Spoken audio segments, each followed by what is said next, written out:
आज 30 जनवरी 2026 है। दिन शुक्रवार है। आज जानेंगे देश विदेश प्रदेश की 10 बड़ी खबर हर जगह की।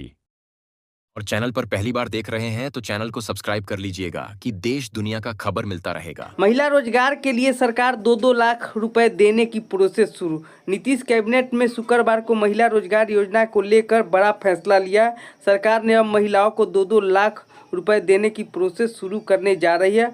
अच्छा काम करने वाली महिलाओं के खाते में 2 किस्त में राशि ट्रांसफ़र की जाएगी। इसके साथ ही 27 लाख स्टूडेंट की स्कॉलरशिप डबल कर दी जाएगी। कैबिनेट बैठक के बाद सीएम नीतीश कुमार ने एक्स पर बताया, राज्य की महिला को आत्मनिर्भर और सशक्त बनाने के लिए सरकार ने मुख्यमंत्री महिला रोजगार योजना की शुरुआत की है। इस योजना के तहत महिलाओं को स्वरोजगार शुरू करने के लिए आर्थिक सहायता दी जा रही है ताकि हर परिवार की एक महिला को उद्यमी बन सके। सीएम नीतीश कुमार ने योजना के तहत रोजगार शुरू करने की 6 महीना का आकलन किया जाएगा। इसके बाद जरूरत पड़ने पर महिलाओं को 2 लाख रुपए की अतिरिक्त सहायता राशि देने का प्रावधान है। सरकार ने इसके लिए कार्रवाई भी शुरू कर दी है। यह राशि किस्त में दी जाएगी और बशर्ते पहले दी गई राशि की सही उपयोग रोजगार के लिए किया गया हो। अगर रोजगार अच्छा चल रहा हो तो ज़रूरत के अनुसार एक मुश्त राशि भी दी जा सकती है। सरकार ने विभाग को यह भी निर्देश दिया है कि योजना से जुड़ी महिलाओं को द्वारा बनाए गए उत्पाद मार्केटिंग व्यवस्था के साथ लाभार्थियों को पोषक निर्णायक सुधा बिक्री केंद्र और दीदी को रसोईया और जैसे सरकारी कार्यों के जोड़ा जाएगा। यूजीसी के नए नियमों पर सुप्रीम कोर्ट ने रोक लगा दी है। सुप्रीम कोर्ट ने गुरुवार को यूजीसी के नए नियमों पर अगले आदेश तक रोक लगा दी है। सीजीआई गवई सूर्यकांत और जस्टिस जयमाल की बेंच ने कहा कि इसके प्रावधान स्पष्ट नहीं है, इनसे गलत इस्तेमाल हो सकता है। कोर्ट ने यह टिप्पणी मृत्युंजय तिवारी एडवोकेट और विनीत जिंदल और राहुल दीवाना के याचिकाओं पर की है, जिन्होंने आरोप लगाया कि नए नियमों जनरल कैटेगरी के छात्रों के साथ भेदभाव करते हैं। यूजीसी ने 13 जनवरी को अपने नए नियमों को नोटिफाई किया था। इनका देश भर में विरोध हो रहा है। अब सुप्रीम कोर्ट ने केंद्र और यूजीसी को नोटिस जारी कर जवाब मांगा है। साथ ही नियमों का ड्राफ्ट फिर से तैयार करने का निर्देश दिया। कोर्ट ने कहा कि इस मामले में अगली सुनवाई 19 मार्च को होगी। सुप्रीम कोर्ट ने कहा फिलहाल 2012 के यूजीसी नियम देश भर में लागू रहेगा। वैशाली में दबंगों ने महादलित परिवार को शमशान घाट जाने नहीं दिया। दबंगों ने शमशान घाट जाने की वाली सड़क बंद कर दिया। इसे परिजनों को बीच सड़क पर बुजुर्ग महिला को दाह संस्कार करना पड़ा। यह घटना गरौल थाना क्षेत्र के सेंधो अंधारी गांव की है। बताया जा रहा है कि 95 वर्षीय झपकी देवी का निधन हो गया था। परिजन सबको अंतिम संस्कार के लिए शमशान घाट जा रहे थे, लेकिन स्थानीय दुकानदार और दबंगों ने रास्ता बंद कर दिया। ग्रामीणों ने इस मामले को सूचना पुलिस को दी। सूचना मिलने के बाद पुलिस ने मौके पर पहुंची, लेकिन वो रास्ता नहीं खुलवा पाई। मृतक महिला के बेटे बबीतन मांझी ने बताया कि रास्ता खुलवाने को लेकर काफ़ी कोशिश की, लेकिन दबंगों ने रास्ता नहीं दिया।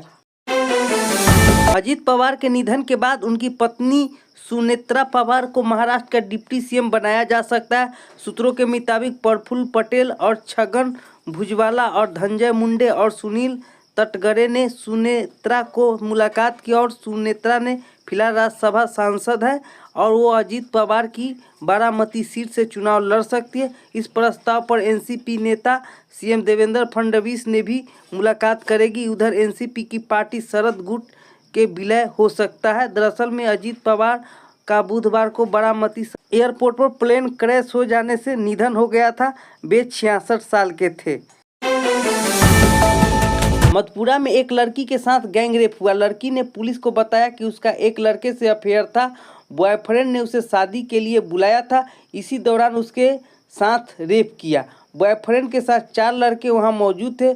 सभी ने बारी बारी से दरिंदगी की। लड़की ने बुधवार को महिला थाना में केस दर्ज कराया। पुलिस ने बॉयफ्रेंड को गिरफ्तार कर लिया है। आरोपी रोशन कुमार 23 लड़की का दूर का चाचा है। रोशन के 4 दोस्त को गिरफ्तार के लिए छापेमारी जारी है। लड़की अस्पताल में भर्ती है, इसका इलाज चल रहा है। संसद के बजट सत्र के दूसरे दिन पीएम ने सदन के बाहर मीडिया को संबोधित किया। पीएम ने गुरुवार को कहा कि हमारी सरकार की पहचान रही है रिफॉर्म, परफॉर्म और ट्रांसफॉर्म। अब हम रिफॉर्म एक्सप्रेस पर चल रहे हैं। उन्होंने यह कहा कि यह सत्र बेहद महत्वपूर्ण है। 21वीं सदी का एक चौथाई हिस्सा बीत चुका है, यह दूसरे चौथाई की शुरुआत है। 2047 तक विकसित भारत के लक्ष्य प्राप्त करने के लिए 25 साल बहुत अहम है। पीएम के इस बयान पर कांग्रेस ने जयराम रमेश ने कहा कि पीएम हर बार की तरह देश को नाम दिखावटी मैसेज दिया। हमें यही उम्मीद थी कि सांसद में विपक्ष के सवालों का जवाब नहीं देते हैं। सदन के अंदर उनकी स्पीच चुनावी रैली जैसी होती है।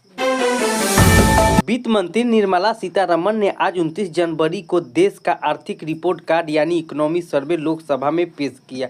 इस सर्वे में बताया गया कि वित्त वर्ष 2026-27 में जीडीपी ग्रोथ 6.8% से 7.2% की रेंज में रहने का अनुमान है। इसके अलावा महंगाई, खेती, किसान का क्या हाल है और क्या आने वाली समय है, नई नौकरियां बढ़ेगी, इसकी जानकारी सर्वे में दी गई है।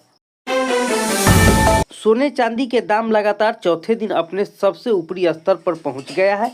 India Boolean and jewellers association के अनुसार 29 जनवरी को 10 ग्राम 24 कैरेट सोने का दाम 1,76,121 रुपया पर ओपन हुआ। हालांकि इसके बाद इसकी कीमत थोड़ी कमी आई और ये 10,705 रुपये बढ़कर 1,75,340 रुपये पर बंद हुआ। इससे पहले सोना कल 1,64,635 रुपये पर था। वही बात करें चांदी को तो 1 किलो चांदी की कीमत 21,721 रुपया से बढ़कर 3,79,988 रुपये किलो पर पहुंच गए। 4 दिनों में चांदी की कीमत 62,283 रुपये महंगी हुई। इससे पहले शुक्रवार को इसकी कीमत 3,17,705 रुपये किलो थी। शेयर बाजार में आज यानी 29 जनवरी को तेजी रही। सेंसेक्स 221 रुपये अंक की तेजी के साथ 82,586 के स्तर पर बंद हुआ। निफ्टी की करीब 73 रुपये अंक तेजी रही जो 25,416 के स्तर पर बंद हुआ।